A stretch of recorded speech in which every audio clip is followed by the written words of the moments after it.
जय हिंद। 14 सितंबर नज़दीक है।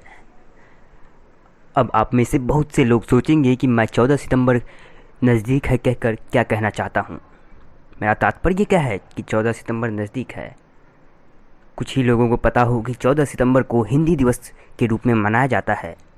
जी हाँ, किसी भी स्वतंत्र राष्ट्र की अपनी एक भाषा होती है जो उसका गौरव होती है।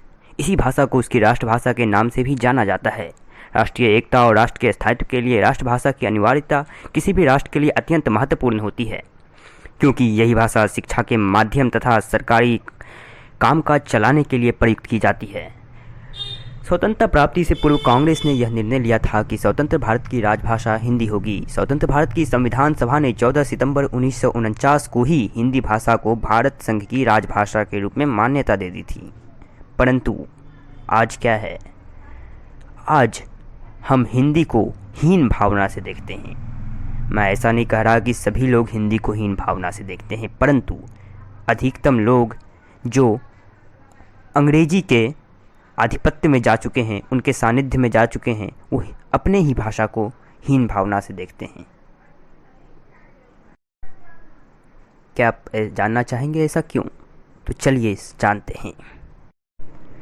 भारतवर्ष की पवित्र भूमि विदेशियों से पदाक्रांत थी। उन्हीं के रीति रिवाजों और उन्हीं की सभ्यता को प्रधानता दी जाती थी। अंग्रेजी पढ़ने, बोलने और लिखने में भारतीय गौरव का अनुभव करते थे। राज्य के समस्त कार्यों की भाषा अंग्रेजी ही थी। न्यायालयों के निर्णय, दफ्तरों की कागजी कार्यवाही, विश्वविद्यालयों की शिक्षा, शासकीय आज्ञाएं सभी कुछ अंग्रेजी में होता था। हिंदी में लिखे गए प्रार्थना पत्रों को फाड़कर रद्दी की टोकरी में डाल दिया जाता था। बेचारे भारतीय विवश होकर अच्छी नौकरी एवं शासन के मान की लालसा से अंग्रेजी पढ़ते थे। संस्कृत को तो मातृभाषा की उपाधि प्रदान कर दी गई थी। एक प्रवाह था, एक धूम मची हुई थी सारे देश में अंग्रेजी की। परंतु देश के भाग्य ने पलटा खाया। भारतीय साधकों की साधनाएं फलवती हुई। 14 सितंबर को विश्व हिंदी दिवस के रूप में मनाया जाने लगा, क्योंकि 15 अगस्त सन 1947 को देश को स्वाधीनता प्राप्त हुई। जब तक देश में अंग्रेज थे तब तक अंग्रेजी का स्ववश या परवश आदर होता था, परंतु उनके जाने के पश्चात यह नितांत असंभव था कि देश के सारे राजकाज अंग्रेजी में हों। अतः जब देश का संविधान बनने लगा तब प्रश्न यह उपस्थित हुआ कि देश की राष्ट्रभाषा कौन सी हो, क्योंकि बिना राष्ट्रभाषा के कोई भी देश स्वतंत्र होने का दावा नहीं कर सकता। राष्ट्रभाषा समूचे राष्ट्र की आत्मा को शक्ति संपन्न बनाती है। प्रत्येक राष्ट्र अपनी राष्ट्रभाषा के प्रचार प्रसार का प्रयत्न करता है। रूस, जापान, अमेरिका, ब्रिटेन आदि स्वतंत्र देशों में अपनी अपनी राष्ट्रभाषाएं हैं। राष्ट्रभाषा से देश के स्वतंत्र अस्तित्व की रक्षा होती है। संविधान निर्माण काल में कुछ ऐसे भी व्यक्ति थे जो अंग्रेजी को ही राष्ट्रभाषा बनाए रखने के पक्ष में थे। इस प्रकार के वे भारतीय थे जो अंग्रेजी साहित्य के निपुण थे, ऊंचे ऊंचे पदों पर आसीन थे और जिन्हें हिंदी पढ़ना या लिखना बिल्कुल नहीं आता था। उन्हें भय था कि यदि हिंदी राष्ट्रभाषा हुई तो कहीं उनका पद उनसे छीन न जाए या वे इतनी सफलतापूर्वक कार्य न कर सकें जितना ये लोग अंग्रेजी में कर सकते थे। इस प्रकार इस विचारधारा के पीछे केवल स्वार्थ बुद्धि ही थी, कोई राष्ट्रीय भावना नहीं थी। कुछ लोग अन्य प्रांतीय भाषाओं के भी पक्ष में थे। भारतवर्ष में लगभग 100 से अधिक भाषाएं हैं, जिनमें हिंदी, उर्दू, गुजराती, मराठी, बंगाली, तमिल और तेलुगु आदि प्रमुख हैं। भारत में इस विषय पर अत्यधिक वाद विवाद चलता रहा। अंग्रेजी को राष्ट्रभाषा इसलिए घोषित नहीं किया जा सकता था कि 36 करोड़ भारतीयों में से 1 करोड़ भी ऐसे नहीं थे जो आत्मविश्वास पूर्वक अंग्रेजी बोल सकते हों या लिख सकते हों। जिस भाषा को मुट्ठी भर आदमी ही जानते हों उसे राष्ट्रभाषा बना देना लोकतंत्रात्मक देश की जनता पर अत्याचार था। दूसरी बात यह थी कि जिन विदेशियों के शासन को हमने मूलतः उखाड़ फेंका था, उनकी भाषा को यहाँ रखने का तात्पर्य यह था कि हम किसी न किसी रूप में उनकी दास्ता में फंसे रहे। परिणाम स्वरूप अंग्रेजी का प्रश्न समाप्त हो गया।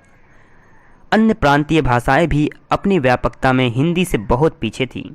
हिंदी के पक्ष में तर्क यह था कि सर्वप्रथम यह एक भारतीय भाषा है। दूसरी बात यह है कि जितनी संख्या हिंदी भाषी जनता की देश में है उतनी अन्य किसी प्रांतीय भाषा की नहीं है। तीसरी विशेषता यह है कि हिंदी बोलने वालों की संख्या चाहे 15 करोड़ ही हो, परंतु समझने वालों की संख्या सबसे अधिक है। देश के प्रत्येक अंचल में हिंदी सरलता से समझी जाती है, भले ही लोग बोल न सकते हों। मुगल काल से ही उर्दू के रूप में हिंदी में प्रचार प्रसार समस्त भारत भूमि में किसी न किसी रूप में होता रहा है। चौथी बात यह है कि हिंदी भाषा अन्य भारतीय भाषाओं की तुलना में सरल है। इसमें शब्दों का प्रयोग तर्कपूर्ण है, 2-3 महीनों के अल्प समय में ही सीखी जा सकती है।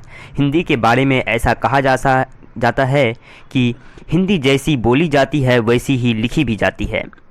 पांचवी विशेषता यह है कि इसकी लिपि वैज्ञानिक है और सुबोध है, जैसी बोली जाती है वैसी ही लिखी जाती है। इसके अतिरिक्त सबसे महत्वपूर्ण विशेषता यह है कि इसमें राजनैतिक, धार्मिक, सांस्कृतिक तथा शैक्षणिक सभी प्रकार के कार्य व्यवहारों के संचालन की पूर्ण क्षमता है। इन्हीं विशेषताओं के कारण भारतीय संविधान में भी सभी ने यह निश्चय किया कि हिंदी को भारत की राष्ट्रभाषा तथा देवनागरी लिपि को राष्ट्रलिपि बनाया जाए। हिंदी राष्ट्रभाषा उद्घोषित हो जाने पर भी एकदम उसका प्रयोग में आ जाना कठिन था। अतः राजकीय कर्मचारियों को यह सुविधा प्रदान की गई कि सन 1965 तक केंद्रीय शासन का कार्य व्यवहारिक अंग्रेजी में ही चलता रहे और इन 15 वर्षों में हिंदी को पूर्ण समृद्धशाली बनाने के प्रयत्न किए जाएं। इस बीच में सरकारी कर्मचारी भी हिंदी सीख लें। उन्हें शासन की ओर से हिंदी पढ़ाने की विशेष सुविधाएं दी गई। शिक्षा के क्षेत्र में हिंदी अनिवार्य विषय बना दिया गया। शिक्षा मंत्रालय की ओर से हिंदी के पारिभाषिक शब्द निर्माण का कार्य प्रारंभ हुआ तथा इसी प्रकार की अन्य सुविधाएं भी शासन की ओर से हिंदी शिक्षा को दी गई, जिससे सन 1965 में हिंदी अंग्रेजी का स्थान पूर्ण रूप से ग्रहण कर ले। इस प्रकार शासन और जनता जहां हिंदी को आगे बढ़ाने में प्रयत्नशील है, वहां ऐसे व्यक्तियों की भी कमी नहीं जो टांग पकड़कर पीछे घसीटने का प्रयत्न कर रहे हैं। ऐसे व्यक्तियों में कुछ ऐसे भी हैं जो हिंदी को संविधान के अनुसार सरकारी भाषा मानने को तैयार हैं, परंतु राष्ट्रभाषा नहीं। कुछ ऐसे भी हैं जो उर्दू का निर्मूल पक्ष समर्थन करके राज्य कार्य में विघ्न डालते रहते हैं।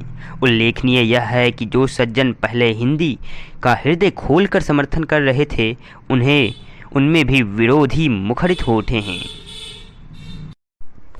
हिंदी के विरोध में जितनी भी आवाज़ें आ रही हैं, उनके मूल में प्रमुख कारण राजनैतिक हैं। यदि ठंडे हृदय से एकांत में विरोधी भी विचार करते होंगे तो अंतरात्मा यही कहती होगी कि देश का कल्याण हिंदी के राष्ट्रभाषा मानने में ही है।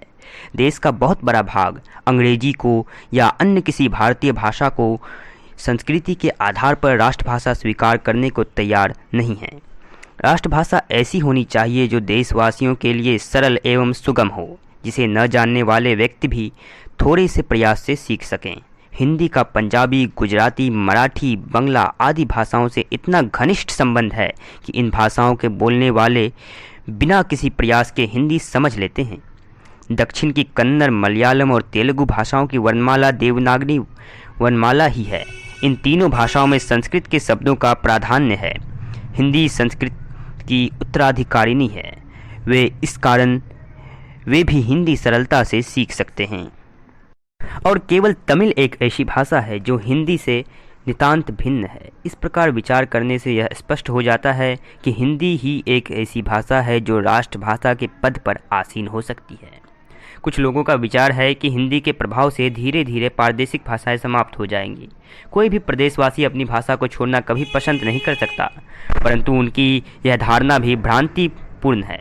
केंद्रीय सरकार ने राज्य सरकारों को यह सुविधा प्रदान की है कि वे अपने राज्य का कार्य अपनी प्रादेशिक भाषाओं में कर सकती हैं।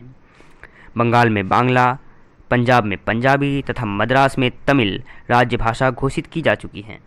इस प्रकार अन्य प्रदेशों में भी प्रांतीय भाषाओं को राज्य भाषा बना दिया गया है। प्रांतीय भाषाएं समृद्धिशालिनी हों, इसमें न केंद्रीय सरकार को कोई आपत्ति है और न किसी अन्य व्यक्ति को। हिंदी केवल केंद्रीय सरकार की राजभाषा होगी। प्रांतीय सरकार अन्य प्रांतों की सरकारों या केंद्रीय सरकार से पत्र व्यवहार हिंदी में करेंगी। हिंदी को समृद्धिशाली एवं संपन्न बनाने के लिए हमारा यह कर्तव्य है कि हम उदार दृष्टिकोण अपनाएं। हिंदी के द्वार प्रांतीय भाषाओं के शब्दों के लिए खोल दें। इसके लिए हमें व्याकरण के नियमों को सुगम बनाना होगा। तद्भव शब्दों का तत्सम शब्दों में परिवर्तन कर देने के कारण भाषा में जो कृत्रिमता आ गई है उसे एकदम दूर करना होगा, अन्यथा भाषा की जटिलता उत्तरोत्तर बढ़ती जाएगी। शासन की ओर से पारिभाषिक शब्दों का जो निर्माण हो रहा है उनका प्रमाणीकरण अवश्य हो जाना चाहिए। बाबू गुलाब राय ने इस विषय में कहा है, पारिभाषिक शब्दावली का सारे देश के लिए प्रमाणीकरण आवश्यक हो, क्योंकि जब तक हमारी शब्दावली सारे देश में न समझी जाएगी तब तक न तो वैज्ञानिक क्षेत्रों में सहकारिता ही संभव हो सकेगी और न विद्यार्थी ही लाभ उठा सकेंगे। आशा है राष्ट्रभाषा हिंदी समस्त देश को एक सूत्र में आबद्ध करके नवराष्ट्र के निर्माण में अपना पूर्ण सहयोग प्रदान कर सकेगी। हम सबका कर्तव्य है कि हिंदी को राष्ट्रभाषा के पद पर आसीन करने के लिए हर संभव प्रयास करें। सदा याद रखें कि व्यवहार में हिंदी भाषा का प्रयोग हीनता नहीं अपितु गौरव का प्रतीक है। श्री अटल बिहारी वाजपेयी पहले भारतीय थे जिन्होंने संयुक्त राष्ट्र संघ में पहली बार हिंदी में भाषण देकर सभी को चौंका दिया था। उनकी जितनी प्रशंसा की जाए उतनी कम है। ऐसे लोग जो अपनी संकीर्ण पृथकतावादी भावनाओं का प्रदर्शन करके हिंदी का विरोध करते हैं, उन्हें भी अपने दृष्टिकोण में परिवर्तन करना चाहिए तथा राष्ट्रीय सम्मान के लिए संकुचित मनोवृत्ति का परित्याग कर हिंदी को अपनाना चाहिए। उन्हें भारतेंदु हरिश्चंद्र का यह कथन याद रखना चाहिए, निज भाषा उन्नति अहे सब उन्नति को मूल, बिनु निज भाषा ज्ञान के मिटै न हिय को सूल, अंग्रेजी पढ़कै यद्यपि सब गुण होत प्रवीण, पै निज भाषा ज्ञान के रहत हीन के हीन। धन्यवाद।